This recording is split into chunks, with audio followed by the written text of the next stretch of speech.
Hi, everybody. Time for our last lecture on the Aeneid. So we'll cover chapters 7 and 8. We're obviously not reading the last several chapters, which detail a series of wars and interpersonal conflicts that continue throughout the rest of the book that lead to the founding of Rome, including a final um, encounter between Aeneas and Turnus, where Aeneas ends up killing Turnus. But we're going to stop after chapter 8. So this lecture will cover chapter 7 and chapter 8. So finally, we have Aeneas and his people arriving in Italy at the river Tiber. And they know that they have finally reached the general area where they're supposed to settle down. And they meet King Latinus, who welcomes them sort of with open arms. And I will pop a picture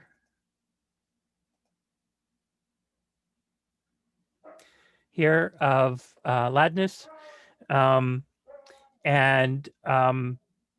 he offers Aeneas marriage to his daughter, Lavinia, who is somebody that you get the idea that many of the wealthy, powerful, unwed males in that area of Italy would all like to have the opportunity to marry Lavinia. But that opportunity comes to Aeneas, and he takes it. King Latinus' wife, Queen Amata, is not very happy with this and sends Juno, and Juno then sends Alecto to try and stop all of this from taking place and to just kind of stir up trouble, as we knew Juno has been doing sort of throughout the story here. Let me first here show you a picture of this is Lavinia being offered to Aeneas, looking very regal there. I assume that that's King Latinus in the background there in the red, and Aeneas in the foreground. So Queen Amata really doesn't want Aeneas, an outsider, not somebody who's a native Italian, to marry her daughter. And so again, she and Juno kind of work together to try and get this, to stop this from happening. And so Queen Amata will, and here's just this is the only kind of picture I could find of Queen Amata here. And that says Amata on one side and Latinus on the other, so it's the two of them. Use Alecto to try and anger Turnus and to tell Turnus, hey, this is your chance here. You want to marry Lavinia. He's the bachelor in the area who obviously wants to marry Lavinia, and it seems like he would be the appropriate choice. He's very wealthy and very powerful, leads a powerful army, etc. And so, Alecto kind of stirs him up and says, hey, this outsider is going to be marrying Lavinia. You can't let this happen. At first, he just sort of doesn't think it's that big of a deal. He's not necessarily looking for trouble. But then Alecto kind of uses magic to really anger him and get him to the point where he is ready to take up arms. So this is after Alecto has woken Turnus up from his slumbers and got him all stirred up and angered. See the torch there and the serpents there in the one hand. And says, you need to do something about this. We can't let this happen. So to turn all of this into a major conflict, Alecto causes a kind of run-in between some of the locals, some of the Italian people living in the area, and Ascanus, who you know is Aeneas' son, Ascanius or Iulus, both of those names. And so supposedly Ascanius shoots a stag that's been cared for by Sylvia, who's the sister of the royal herd attendant, Tyrus. And this really angers the people. Again, in particular, because Ascanius, like Aeneas, they're outsiders.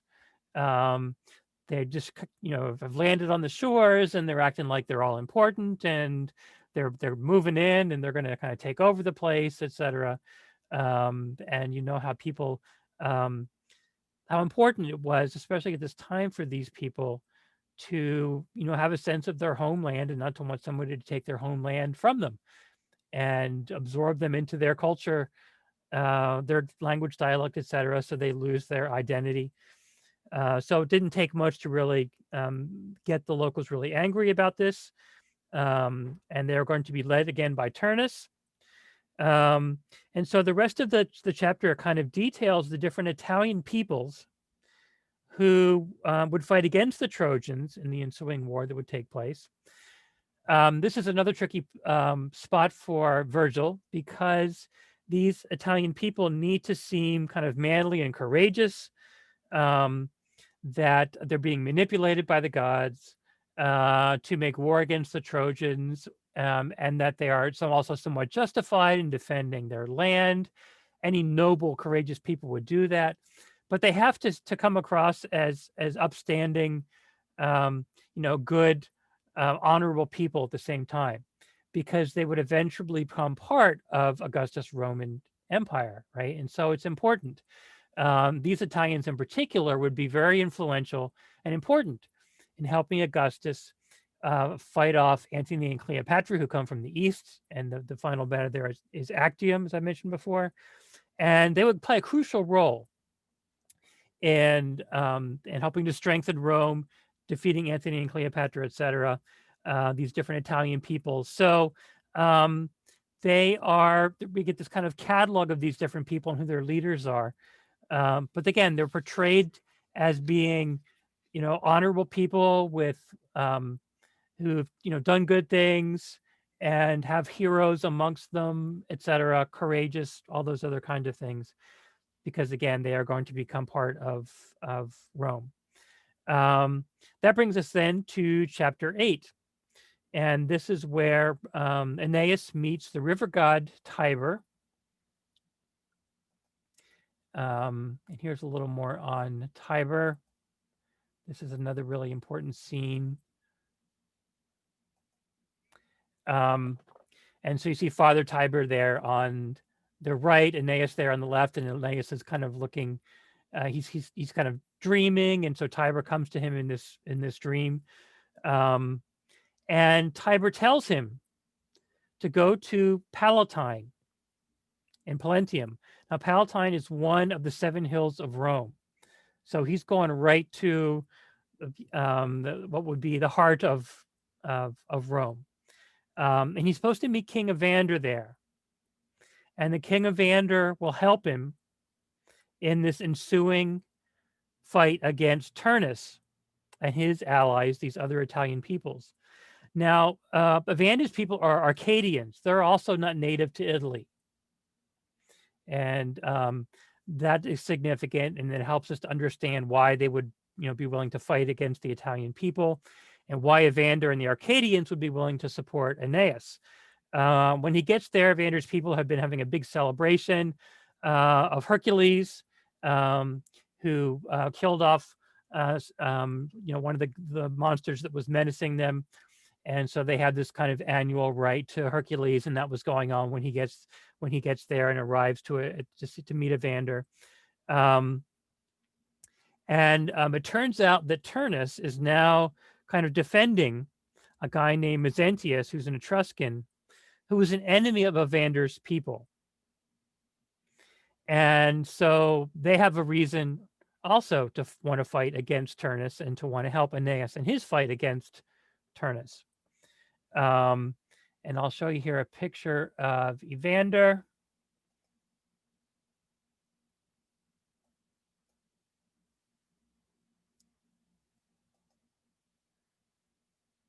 believe it's this one. No, that was Latinus. Let me try again.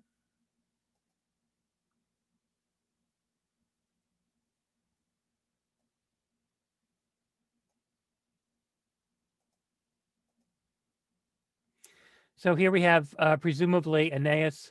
Here is Evander. Evander tells Aeneas that a prophecy says that an Italian cannot lead an army against Turnus, that it has to be somebody from the outside. And that makes, Evander then kind of recognizes that must mean Aeneas that you're here, that Tiber's, that this prophecy was correct and Tiber was, correct in leading you here, that you're going to be the one who's going to lead this army, that an Italian cannot lead that army. Pallas is Evander's son. I presume that might be Pallas there, who is going to go with Aeneas. And another really important part of this, Evander is portrayed as living kind of a simple life in a modest home. And that is supposed to be redolent of Augustus, who was famous for kind of wanting to be known as somebody who believed kind of in the simple life and living a modest life and really caring for his people and seeing himself as a leader, as a kind of a role model, that his focus should be on doing what's best for his people and not on fame and fortune. And Evander kind of is a precursor to Augustus as far as that goes. So Evander actually has Aeneas come into his very simple home. He lies down on a bed of leaves with a piece of fabric on top of them. So you get the idea this is really a very simple, sort of home. And that would be something that would really make Augustus happy to see Virgil writing into the story, Evander as again this precursor to Augustus, who also believes and ultimately in peace and in being a great leader for his people. The next scene is another one of the more famous scenes from the book. And Venus is obviously very worried that about Aeneas leading these armies against Turnus. Turnus has lots of people on his side, all the Italian people living in the area. So this is not going to be any kind of a simple, easy to win battle. And she again wants to make sure that Aeneas survives this. And so she goes to Vulcan. Vulcan is her husband among the gods, right? Anchises, Aeneas' father, was her mortal human husband, who we know is dead by this point. But she goes to Vulcan and kind of seduces him and gets him to make this shield and armor for Aeneas. And Vulcan kind of knows what's going on and says, you don't really have to try to seduce me to get me to do this. I'm perfectly willing to do this. So he's going to make this shield and armor for Aeneas. And so we kind of get this, here's a picture of Vulcan and his workers creating this shield, this famous shield and armor for Aeneas. And there always have to be these cherubs, these angelic kind of cherubs in the picture here, who show you that this is again something that has been prophesied and is supported by the gods. That he is supposed to do this. So making this famous shield. And the most famous part of it really is what's depicted on the shield. That really depicts the story of the founding of Rome and many of the events, both from the book and events that are going to happen later on. I'll just show you. You're not going to be able to see this very well, unfortunately, but this is just a picture of what an artist's portrayal of what the shield may have looked like. The only thing you can make out really clearly here is Romulus and Remus, right? The brothers who are suckled by a wolf in the middle of the shield here. It's hard to really tell exactly who these other people are, but obviously these are people who are important in the founding of Rome. The actual shield, as it's described, is a little different. And one of the main differences, and here's a kind of a diagram. This again might be a little hard to read, um, but it's a diagram of what is supposedly on the shield. So Wolf were the human children. That's obviously Romulus and Remus, twin sons of Mars who were raised by a she-wolf. Then we have Jupiter's prediction to Venus in book 1 about what's going to happen to Aeneas and his great future he has ahead of him. The Romans carried the daughters of the neighboring Sabines off to be their wives. That's um, a famous moment that comes obviously later that we're not going to be really covering here. But that again, readers of the book would have known that, but what that was all about. And then other kind of episodes from different periods of Rome. In the middle of the shield, supposedly, is the a silver dolphin. And as I think I said in a previous lecture, the dolphin was kind of the symbol of the Julian line, of the Julian family, descendants from Jupiter and Juno that lead through Venus and Aeneas and Ascanius, and all the way eventually to Augustus, right? So that Augustus is portrayed as a descendant of the gods, which again gives him a certain divine right, as emperor. Even though that notion is kind of not fully developed until we get into the feudal era, but nonetheless, it gives him a certain legitimacy as a leader. And I know again this is hard to see, but supposedly the rape of the Sabine women is over here, Romulus and Remus over here, and a major part of the shield, and I think it's supposed to be kind of a lot of this middle part, is the Battle of Actium, is what Augustus is most famous for, the defeat of Antony and Cleopatra coming from the east, and Augustus and the Italian people under Augustus and under the Roman Empire, and being able to defeat Antony and Cleopatra. So that's something that's also depicted on the shield. Cato, another one of the famous rulers, giving laws to Rome. That's another important sort of scene here.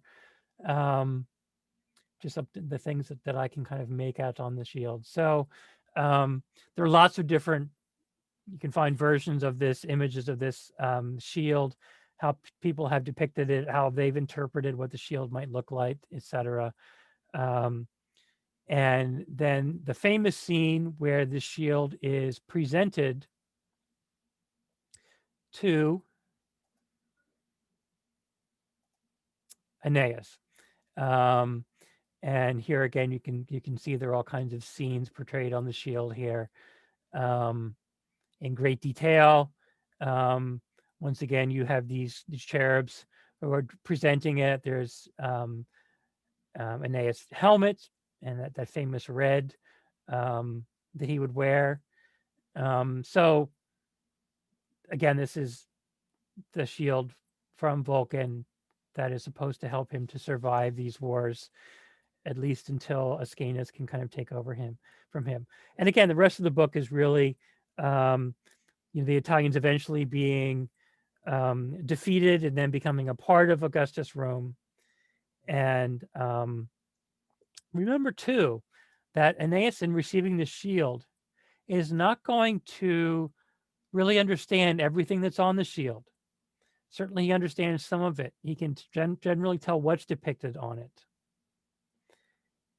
because he can interpret enough of it to know that this has to do with his destiny and with this this unfolding that he's a part of, that's telling the story of Rome and its precursors and who are the important figures were who helped to make Rome happen eventually. But he doesn't know the specifics of what some of these things are on this shield, right? Because he hasn't he's not living at a point where Augustus and all these people are alive. That all comes much later. He does understand, I think, again, some of what's depicted on it from his journey through the underworld. And I think that was an important that came before the shield presentation, because that does give him a general sense of the narrative. And again, he's a part of this long line of people and events. But by the same token, again, he's not going to understand in detail everything that's going to be on this shield. When we read Dante's Inferno, we're going to see something similar. When Dante's pilgrim is doing his journey through hell, and there will be people and scenes depicted there that he doesn't quite understand because they have to do with the future. And so this is a dynamic that we will see in a couple of these readings, because you have people kind of trying to portray long periods of history, and looking back at some point in that history and kind of situating the reader there, but in a way that not all the characters who are part of it are going to know what that future holds specifically. So again, some of what's going on, they're going to understand. Some of it, they're not going to understand. By the time these pieces were written, obviously the reader, like the author, understands what these things are referring to. So that's my final lecture on the Aeneid. Coming up, we have for Monday, we have Mark from the New Testament. So please read that for Monday. There are discussion questions that you can find for Mark and Romans, which we'll be doing on Wednesday. You do not need to answer those discussion questions and turn anything in, but use those discussion questions for your reading. I'll be doing lectures on both of those pieces, but use the discussion questions as you're reading. It'll help you to understand my lecture and what I'm going to be talking about and referencing, et cetera. So please use those, again, discussion questions to guide your reading. Perry chapter 4 is a chapter from the Perry book that goes along with this section of reading. So please read Perry chapter 5 is the chapter that goes along with these readings. So please make sure you've read the Perry chapter 5. Try to have that done on Wednesday. So you have Mark due for Monday, and then you have Romans and the reading in Perry chapter 5 for Wednesday. Remember too, there also is a PowerPoint in file folder in Canvas where you can find PowerPoints to all of these Perry chapters that I think you'll find helpful as well. As you should know by this point, they do have description about what they're portraying, a famous event, a famous piece of art, a famous church, whatever it is. You'll see, should have seen the picture of Virgil there. There's typically in every one of those chapters a section dealing with the authors and the text that we're reading, and also some slides in the PowerPoints that will deal with those. So that's what we have coming up. So I hope you found that lecture helpful. And remember that we're moving from Monday to the New Testament, and I'll be posting a lecture on Mark either on Monday or Tuesday.